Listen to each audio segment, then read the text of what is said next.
this is Hawkissimo, and in this guide we're going to be talking about Sobek, the God of the Nile. It's one of the guardians in the free rotation cycle, so available to all players who haven't bought the God Pack, and is an interesting guardian at that. So with that, let's hop right into the, let's hop right into the ability builder and look at the progression order that I have suggested. If you're 1 through 20 or blank, it means that you've been progressing or will progress as the game was originally set up, and that is not the recommended choice. So I would adjust as I've shown up above. Really, I think when we're talking about casual mode, that being Clash my favorite, Arena, Joust, and Siege, you're going to start at 3rd level anyway, so the first 3 are less relevant, but after that it starts to get more important.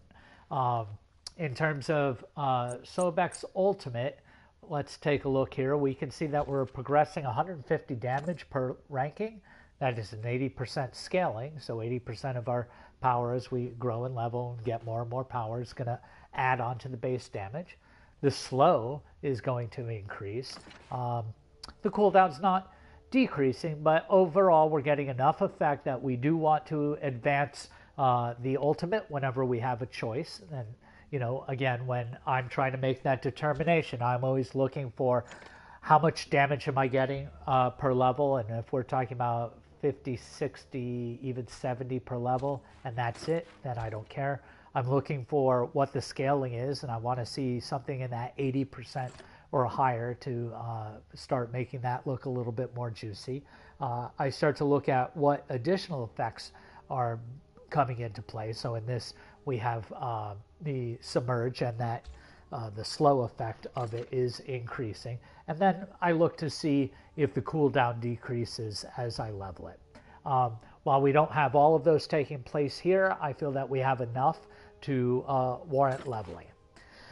The passive is interesting, and you know, in general, I let you read all of these in your own time, but I will mention that every time you hit with a basic attack and or an ability, you're going to get additional protections, both physical and magical. You'll get 7, and you can have a max of 3 stacks, so we're talking 21 protections in and on top of the natural progression that you'll get, plus the items that you wear. So makes Sobek quite tanky. We also see that on his Sickening Strike, he has not only a heal, but a built-in healing reduction to the enemies that he hits. So that's kind of nice. Straight up damage with a two different effects, right? So he has a throw that's in here, so that's important. But he also is immune to knockups while dashing. And this has the knockback. So what you're going to find is during the course of the game, you're probably going to dash at them, throwing them behind you. You're going to turn around. You're going to tail whip them, knocking them further back. You've probably taken a hit by then, so you're ready to go ahead and Sickening Strike them and start healing back. Or, again, you could open with Sickening Strike. They're obviously right there, so you can dash so to get the percentage healing, right? Reduction, then chuck them, then knock them back, and your ally should be pounding the snot out of them at that point. Your ultimate is also kind of nifty because it makes you immune to crowd control effects, and again, we have that scaling slow effect. So follow the path above. I'll mention that I was very torn when looking at leveling this god's abilities. You know, a lot of times you're making a decision, is there a clear-cut winner for one ability that I should be prioritizing above all others? The other thought is, how do each of the cooldowns compare? And here we can see they're reasonably close to each other, right, on your 3 mains, not counting your ultimate. That am I going to be using them in a rapid-fire sequence? And I felt like Sobek is, in fact, going to be rapid-firing them to get his protection buffs going, to put all of that CC out there. So that's why you see a little bit more of a mixy match aspect to the ability progression, because I wanted you to be able to get more damage out of the sequence, right? So if all we did was level Sickening Strike with only one level here and one level here, it means that in my progression, I've done less damage. Whereas if I scatter pack some of this into all three of them, when I hit all three cycle, I'm getting more damage per that whole chain of effects that I'm going to do. And that's the thought process here. I know that differs than some of the other guides that I've put together, but I wanted to explain that for you and why I did it this way for Sobek. Excuse the cough. As you can tell, I've been a little bit under the weather. I've been coughing occasionally on some of these videos, and for that I apologize. Maybe one day I'll go back and clean up some of these cough ones.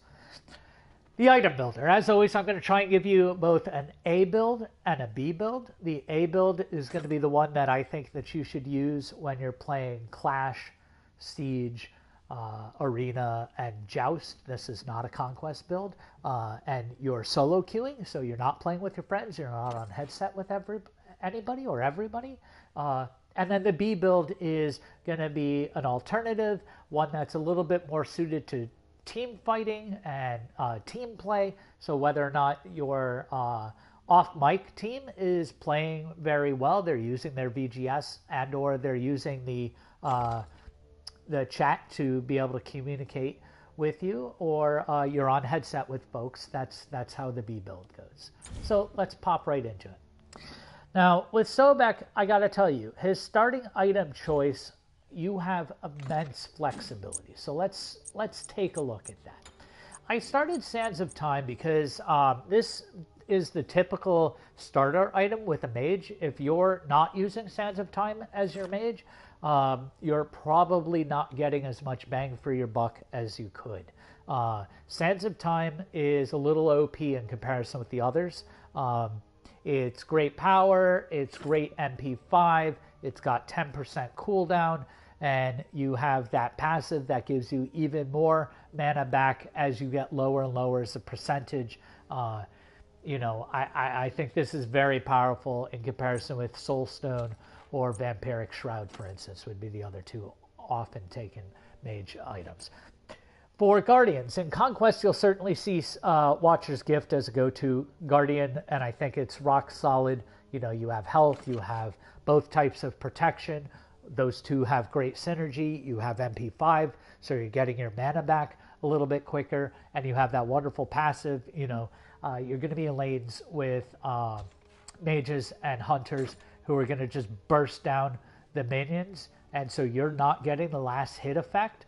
So if that's the case, going into Watcher's Gift is a way to make sure that you're not falling behind in level. So if you find that you're playing a Guardian and you tend to be behind in your level, it's because of the last hit effect. So by all means, taking Watcher's Gift is a way to keep up with that aspect, and then you don't have to be fighting for them. And all those people are going, I'm building stacks, and you're like, well, why do I care? We're in a last hit meta. You want me to sacrifice experience and gold because you built a selfish stack item? No. But this actually makes it so that that's not quite so painful. So that's a viable option. I do like Sands of Time because of the utility that you get there. I think Mark of the Vanguard, Sobek tends to be front-lining a lot. And as a consequence, he takes more poke than some of the others. If you see a lot of people with Bluestone Pendant on the other team, this is a very effective way to try to reduce both Bluestone Pendant because of the tick aspect, meaning that it does one tick in 1 second and the second tick in the other. So it has dot or damage over time.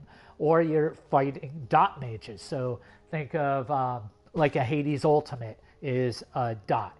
Anubis has a whole bunch of dot stuff, so he's doing damage in ticks over seconds. Zhang another example. So people like that, Mark of the Vanguard's very good for. Lonzo's Mask is efficient in that it will end up paying for itself, but you're definitively starting with less. And I think you're falling behind in the power curve, so I don't particularly like it in comparison with all of the other things that I mentioned in the modes that we're talking about. So regardless of which one you went to, And it is possible to build two, right? So we could build a starter item, then go into our boots. And with boots on Sobek, I had the same dilemma, right? So, whoops. Shoes of Focus gives you early access to cooldown. And you could see that Sobek's kit is really around some CC, right? You have some ability that is going to both heal you and lower the healing that they have. You're going to have a knockback. You're going to have a toss. So it's really about displacement and harassment of the enemy. And for that reason, Shoes of Focus works nice because the more frequently you're able to do that, the more CC or crowd control and disruption you're able to bring to the table. So that's one way to go. Plus you get the 250 mana. But do not sleep on the power of early penetration. Every god starts with some physical and magical protections. Getting early penetration helps cut that down and get you closer and closer to true damage. That's particularly true against hunters and mages who often will ignore or certainly delay their defenses. And so to get a jump on them, Shoes the Magi certainly strong.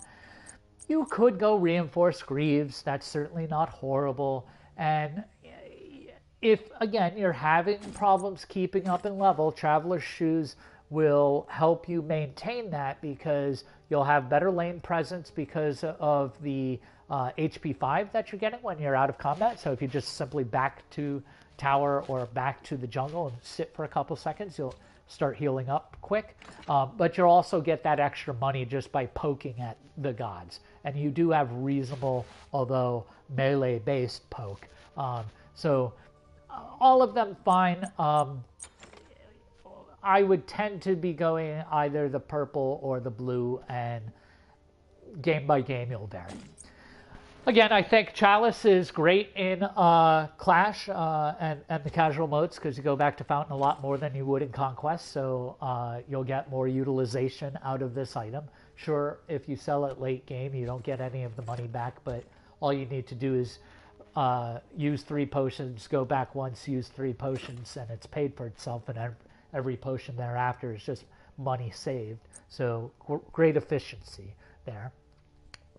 In this slot, by all means, I think that people under-ward. I think wards should be used in all modes at all stages of the game. However, if you want to play selfish and simply start with 1 mana potion to take as an emergency when you are starting to run low and that battle's going on, and hey, all my abilities are on cooldown, let me just chug this so in the next couple seconds I'll be able to hit my whole burst. That's certainly not bad. Onto the A build core portion, and obviously your sequence would be like this. This item is an interesting item. It is in physical defense, and I'll show you where specifically. Right there. Mystical Mail is nice because it gives you both health and physical protection. Physical protection important to defend against minion waves, against warriors, assassins, and hunters, whereas only mages and guardians are magical. Plus the minion waves, the towers, the phoenixes, and all the objective monsters are hitting for physical damage. Something that should really change, but until then, physical armor always takes priority. It also gives you some other kind of pressure, right? You're simply going to do damage by frontlining, whether you're body blocking or poking at them with melee attacks, your auto attacks, or your abilities, you're going to be doing damage. So I think that that's a fine way to start. I like combining that with Gauntlet of Thebes. Gauntlet of Thebes you see is the go-to support item that Emil Z, the support player for Obey, who won the split in the SPL last time around. We're in the summer split right now, but he won the spring split, has been a big proponent of this item, and ever since he started talking about it, I started building it before Sovereignty. I think it's very strong. 350 health, 20 physical protection, 20 magical protection for both you and your allies. I know that when I put it on here, you'll see that my physical and magical protection did not increase, but I've talked about this extensively. I'll do it once again. if you're in any of the aura items, the allied gods includes you, but only once you have come to life and have the item equipped. Until then, the aura isn't in effect. It doesn't show here, which is why many people fail to understand how aura items work and underappreciate them. Trust me, you're going to get the 20/20 plus the health plus the HP 5 that comes with this item. I'm not even thinking about it in my team support build, which is the B build. It's flat out just good for you. I know you have a slow in your kit, but you know what? More slow with power and 10% crowd control reduction. Certainly good. So Gem of Isolation, you'll find that under defense health. I think although you don't have great damage scalings on your abilities, you know, the bottom line is late game. Rod of Tahuti puts a very significant power spike. So look at my power now, it's 155. I put this on, suddenly I'm at 350. Look at my basic attack damage went from 99 to 155. That's pretty significant. So I do think that as you're peeling into the late game, that makes sense. Don't build it too early though. Really, you're trying to get the passive effect to utilize on the power that you've been progressing as you go up level.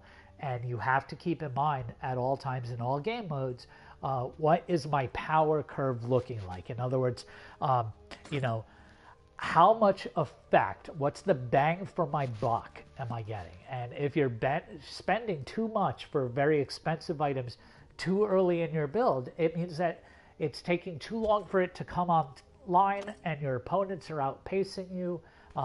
So you want to always keep that in mind, and you'll never see the pros build that early, and that's for a reason. Okay, now let's talk relics. As relics go, Sobek already has some anti-CC in his kit. So certainly if you want purification, if you're looking at Ares and Hades and people who are freaking you out and you don't want to deal with those effects, sure, go ahead and get purification. But otherwise, I think all four of these are solid choices. You know, making yourself damage immune for 2 seconds is awfully handy. I think even though you have slows in your kit, and I gave you another slow, this is not only physical movement slow, but it's auto attack slow, and that's a very nasty combination, especially when you know you're going to be dashing and chucking them behind you, and then you know you're throwing slows left and right, and they're attacking slower. You know, it really should let your party feast on them. I use this when I'm facing Loki, but also when I'm really going to be frontlining. You know, like if I'm Nike and I'm just up in your face. If I'm Sun Wukong, I'm up in your face. If I'm Chalk, I love me my Chalk, and I'm up in your face. You know, nothing makes people sadder than seeing thorns go up simultaneously. And finally, I know meditation got nerfed, and no, it's not nearly as good as it was, but that doesn't mean that it's complete garbage. And in the late game, so I don't say that you should, and I don't advocate taking it early, but in the late game, it can mean the difference between your team ripping that tower, that Phoenix, or the Titan, versus having to retreat, because you're not going to do it by yourself. You got to be thinking about how can I keep my hunter and how can I keep my mage, i.e. my primary damage dealers in that late game, alive to be able to take those objectives down to winning the game. Remember, it is an objective-based game. Kills and assists are irrelevant if you can't rip your towers, your phoenixes, and ultimately kill the Titan. Snooze on that too long, and they'll just turn the game around on you. So all of these viable. Purification, certainly viable. You get one free at level 1. You get a second one at 12. You can upgrade all of these at any time for an additional 500 gold to get additional effects. There you go. Finally, when you're ready to sell your starting item, regardless of which one it was, or maybe if you went to, you know, you go ahead and come down into this line, this is where my flex picks are. Each one of these is good. The two cloaks both offer physical and magical protection, 10% cooldown, and then some different passives that are both useful. In addition, the cheaper of the two cloaks offers 20% crowd control reduction, so that's very nice. This item is great if you're playing with at least two other magicals or one magical who's getting a lot of work done, because it lowers the magical defense of people that are close to you, and since you should be in the front line, that means you're debuffing them, you're getting magical protection, and you're getting power, so it combines very well with the overall toolkit, but it's a great boost to your mage. Rod of Acephalus. I know many of you are thinking, Hawk, why the hell is that in your build? So let's take a look at it. This item is underappreciated. I realize that you have a self-heal, and so yeah, it's good for that, but that's not why I put it in there to think about. It's still 75 power, it's still 250 health, so you're increasing your power a bit, you're making yourself more tanky by getting that health, you've gotten an increase in your move speed, and combine that with the slows that are already in your kit. That really means that it should be hard for your opponents to get away from you, and or if you need to retreat, it'll be there. It'll boost your self-heal, but also, this is all healing. So this is your natural HP 5. It's when you take a potion or use the chalice. It's if you have a self-heal in your kit. But in particular, if you had a primary healing god or goddess like Chanje, for instance, you can spare them from having to take it. Turn on your mic and say, hey, I'll take Rod of Acephalus if you want, and you can focus on other things like cooldown or taking any of the other items that can help their kit go.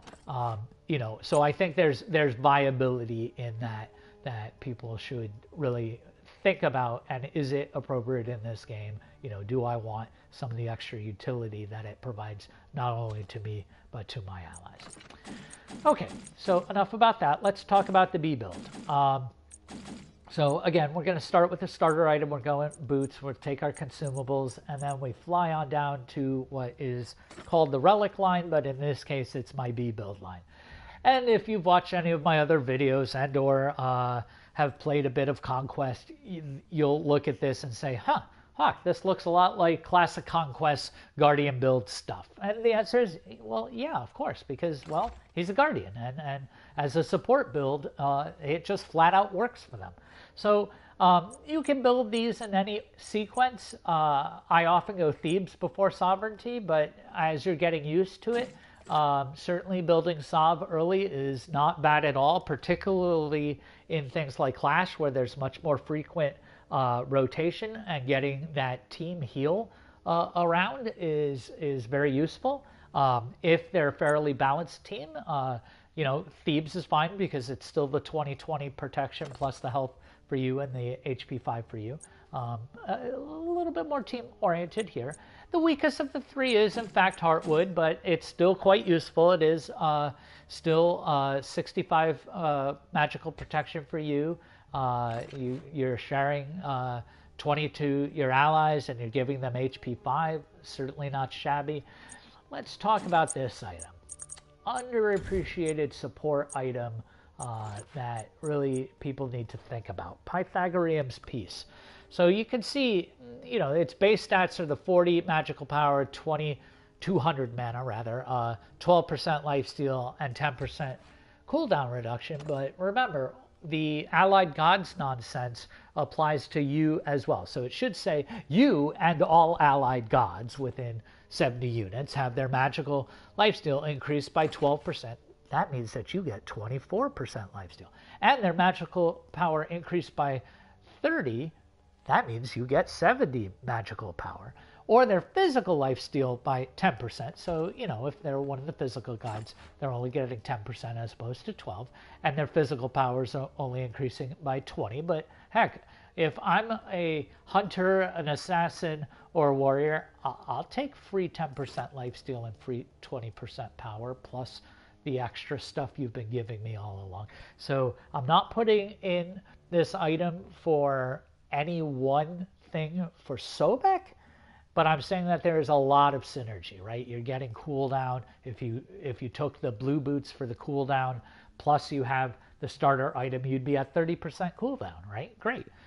Oh, you'd have 70 more power. You'd have 200 more mana, and you'd have 24% lifesteal. So, and again, you're additionally buffing the power and lifesteal of your allies. Thebes was giving them straight up 20/20, and then the other two are both giving them items. So I think that this is a great all-around utility purchase.